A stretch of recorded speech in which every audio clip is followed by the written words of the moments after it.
मज़हर अब्बास साहब, सर आपसे पूछा जा रहा है, वज़ीर आला सिंध ने अभी हालिया बयान दिया है, वो कहते हैं कि अगर कोई कराची के बारे में बुरा बोलता है तो उनको अच्छा नहीं लगता, मायूसी होती है जब खुद कराची के रिहायशी शहर की बुराइयां करते हैं। नाकदीन का कहना है तनकीद कराची पर नहीं बल्कि उसकी इंतज़ामिया पर है। ऐसे में क्या कराची की बदनामी की ज़िम्मेदार तनकीद करने वाले हैं या फिर शहर पर बरसों से हुक्मरानी करने वाली इंतज़ामिया? मैं कराची को क्या कहूँ, पेरिस लगता है या जो है वो टोक्यो लगता है। मुस्बत रिपोर्टिंग। मैं क्या कहूँ कि कराची जो है, कराची के हर नलके में पानी आता है। मैं क्या कहूँ कि कराची की हर सड़कें बिल्कुल ठीक हैं। मैं क्या कहूँ कि कराची में कभी जो है सैलाब और बारिशें होती हैं तो पानी खड़ा नहीं होता। मतलब मुझे भी अच्छा नहीं लगता कराची को कभी कोई बुरा कहे।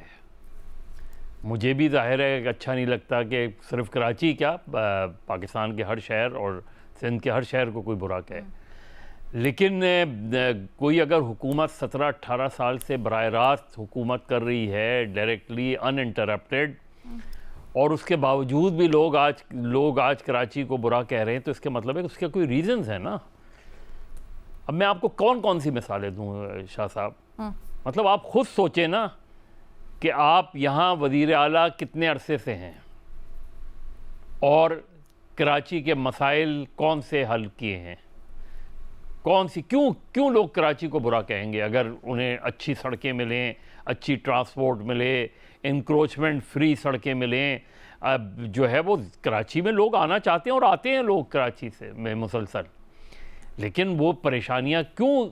बाकी सब छोड़ दें, आप अपने ख़ुद काबीना के वज़ीरों से पूछ लें, मुशीरों से पूछ लें कि उन्हें पंजाब की सड़कों में घूमना अच्छा लगता है या कराची की सड़कों पे घूमना अच्छा लगता है।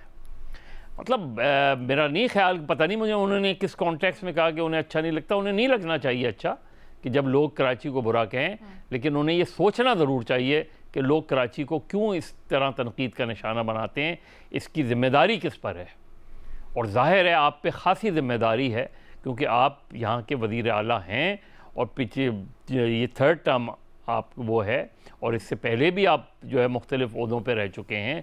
पीपल्स पार्टी की गवर्नमेंट यहाँ मुसलसल जो है वो आप देखें 88 ऑनवर्ड बीच में गैप के साथ आती रहती है। तो मेरे ख़्याल में रिस्पॉन्सिबिलिटी शेयर भी करनी चाहिए और ये भी सोचना चाहिए कि शायद 17-18 साल में बराह रास्त हुकूमत में हम कराची को वाकई ही बहुत कुछ बना सकते थे, बहुत अच्छा बना सकते थे, और आप अच्छा बनाएंगे तो लोग क्यों बुरा कहेंगे। मज़हर साहब, मेरी सारी उम्र लाहौर में गुजरी है, मेरा ताल्लुक़ पंजाब से है। पिछले 10 साल से मैं कराची की रिहायशी हूँ, कराची की शहरी हूँ। मुझे कराची से प्यार है लिटरली, लेकिन शहरियों को बुरा बताऊं किस बात का लगता है, जब ये ओहदेदार जो ज़िम्मेदार हैं वो आंखें बंद कर लेते हैं, प्रॉब्लम्स के ऊपर ऐसे आंखें बंद कर लेते हैं कि जैसे कुछ हो ही नहीं रहा, यहाँ पर कुछ मसला है ही नहीं।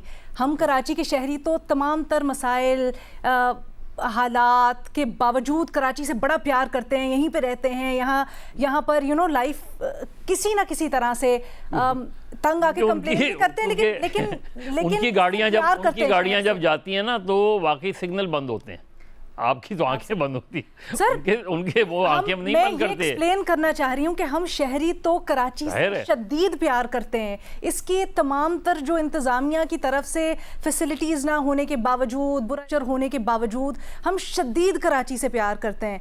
लेकिन मसला ये है कि कराची के जो ओहदेदार हैं वो जब इन सारे मसाइल के ऊपर आंखें बंद कर लेते हैं ना, हमें तब बुरा लगता है। हमें बुरा लगता है कि हमें गैस लाइट किया जाता है और कहा जाता है कोई मसला है ही नहीं, कहाँ पर है, बजाय इशूज़ को ठीक करने पर। शहजाद, एक बड़ा दिलचस्प फैसला सामने आया है।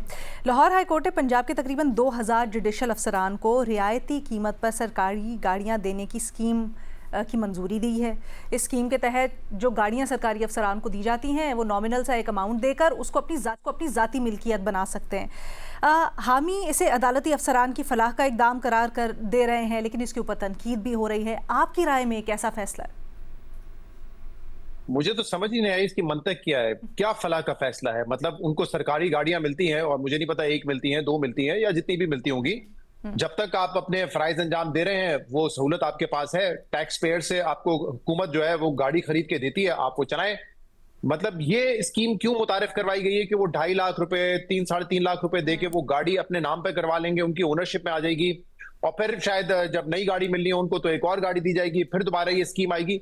इसकी लॉजिक क्या है? कोई मंतक तो हमें बताए ना। कि क्या वजह है कि उनको ये नवाजा जा रहा है। तो मुझे तो इसमें कोई समझ नहीं आ रही कि लाहौर हाई कोर्ट ने ये क्यों फैसला किया है, सिवाय इसके कि उनको नवाजा जाए। और जैसे मैंने ऑलरेडी कहा कि जो भी उनकी तनख्वाह होती होगी उसके साथ जो उनको फैसिलिटीज मिलती हैं, उनको गाड़ी तो मिलती है सरकारी, लेकिन वो गाड़ी खरीद के एक बिल्कुल हार्डली, जो कि आप कह सकते हैं कि 5% ऑफ द अमाउंट होगा या 10% होगा मैक्सिमम, बल्कि 5% ही होगा। Not even that. जी, maybe not even that. जिन ब्रांड्स का नाम आ रहा है वो तो हम यहाँ पे नहीं लेंगे, लेकिन ऑब्वियसली वो गाड़ियां कोई 70-80 लाख, 60-70 लाख की होंगी। 1000 सीसी से ऊपर गाड़ियों का नाम भी आ रहा है इसके ऊपर। जी, बिल्कुल आ रहा है, बिल्कुल आ रहा है। और वही कह रहा हूँ, वो गाड़ियां अगर 50-60 लाख रुपए की भी हैं, तो कैसे हो सकता है कि आप वो 2.5-3 लाख रुपए वो उनको दे दें? तो मुझे तो इसकी कोई लॉजिक नहीं समझ आ रही, ये बिल्कुल नहीं होना चाहिए। इसमें I don't know who can intervene in this, इस फैसले को कोई अंडू कर सकता है, नहीं कर सकता है, बट खुद ये सोचने की जरूरत है कि वैसे अगर आपको सरकारी गाड़ी मिल रही है, आप वो इस्तेमाल करें, वो भी टैक्स पेयर के पैसे से। उस टैक्स पेयर के पैसे से मिली हुई गाड़ी आप अपने नाम में नहीं कर सकते। अच्छा, तो डबल जेपर्डी हो गई ना, एक तरफ तो टैक्स पेयर के पैसे के ऊपर डाका, दूसरी तरफ जो अदलिया की आज़ादी और ट्रांसपेरेंसी, उससे मुतल्लिक भी तो कि अगर आप एक सरकारी स्कीम के तहत अदलिया के अफसरान को इतनी मराहत दे रहे हैं, तो क्या इंक्लिनेशन नहीं हो जाती फिर ब्यूरोक्रेसी की, जुडिशल सिस्टम की? जी, जो खबर हमने देखी है या जो सर्कुलर था उसमें लाहौर हाई कोर्ट का था, मुझे नहीं पता। ऑब्वियसली देखें, जो कोई लाहौर हाई कोर्ट तो नहीं पैसा जो है वो कमाकर उनको दे रहा होगा ना, जो फैसला होगा या जो गाड़ियों की प्रोक्योरमेंट होती होगी, परचेजिंग होती होगी, वो तो हुकूमत की तरफ से होती होगी। हाँ। लेकिन लेकिन यहाँ पे क्योंकि मैं बात ये कर रहा हूँ क्योंकि ये स्कीम जो है, जो बताया गया है सर्कुलर के तहत, वो लाहौर हाई कोर्ट ने मुतारिफ कर रही है। तो मुझे नहीं पता इसमें हुकूमत का कितना अमल दखल होगा। अगर हुकूमत डायरेक्टली ये कर रही होती तो ऑब्वियसली यही सवाल होता जो आप कह रही है कि इंडिपेंडेंस ऑफ जुडिशरी कहाँ गई। लेकिन हाँ, इनडायरेक्टली तो अभी भी यही है ना कि जो भी सरकारी गाड़ियां उनको मिलती है वो सरकार के पैसे से मिलती है, टैक्स पेयर के पैसे से मिलती है। और अगर इसी दौर में ये स्कीम आएगी तो हाँ, इसको ये कहा जा सकता है कि फिर उंगलियां इसी पर उठेंगी कि इंडिपेंडेंस ऑफ जुडिशरी कहां जाएगी फिर। ऑल्सो अगर हुकूमत की तरफ से नहीं भी, लाहौर हाई कोर्ट की अपनी तरफ से भी है, तो बाहर की पॉलिटिक्स भी तो होती है ना शहजाद? जी, बिल्कुल सही कह रही हैं आप, बिल्कुल सही कह रही हैं। और इसीलिए मेरे ख्याल से इसकी कोई और लॉजिकल रीजन नहीं नजर आ रही कि आप ये क्यों प्रोवाइड करेंगे जब ऑलरेडी उनको सरकारी गाड़ियां मिल रही हैं।